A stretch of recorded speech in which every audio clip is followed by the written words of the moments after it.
ভাই এটা তো সচিবালয়।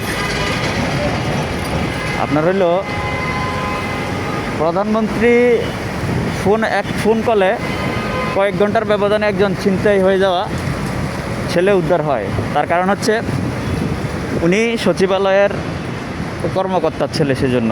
আর সরাসরি প্রধানমন্ত্রীর হস্তক্ষেপে উদ্বোধন হয়ে গেছে, মানে ধরে ফেলছে আইনশৃঙ্খলা রক্ষাকারী বাহিনী।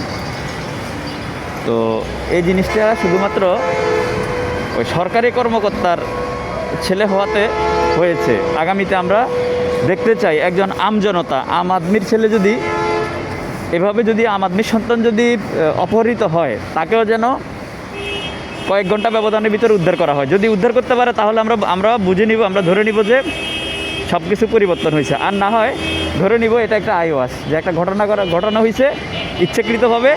এই ঘটনাটা খুব কম সময়ে সমাধান দিয়ে ক্রেডিট নেওয়ার ধান্দায় পুরাতন দিনের মতো সেই একই নাটক মঞ্চস্থ করা হচ্ছে, শুধু অভিনেতা ভিন্ন।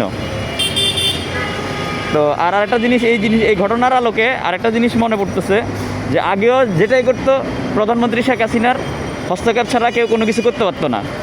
তো এখনও মনে হয় আমরা সেই একই দিকে চলে যাচ্ছি, যে আপনার প্রধানমন্ত্রী তার যে হস্তক্ষেপ ছাড়া কোনো কিছুই হবে না। তাইলে ওনার প্রধানমন্ত্রী যদি সব সেক্টরে সব জায়গায় মাথা কামায়, তাহলে বাকি বিভিন্ন সেক্টরে বিভিন্ন জায়গায় যারা দায়িত্বশীল ব্যক্তি আছে তারা কি বসে বসে আঙ্গুল চুষবে, কলা খাবে? তো এই সংস্কৃতি থেকেও বেরিয়ে আসতে হবে। আমরা চাই ঠিক আছে দেশ ভালো চলুক, কারণ একটা সরকার মাত্রই আসছে, সমালোচনা করার দরকার নাই। কিন্তু দেখা গেছে যে ওই পুরাতন দিনের নাটকগুলো যেন আবার নতুন করে মঞ্চস্থ না হয়, এটাই হলো মূল কথা।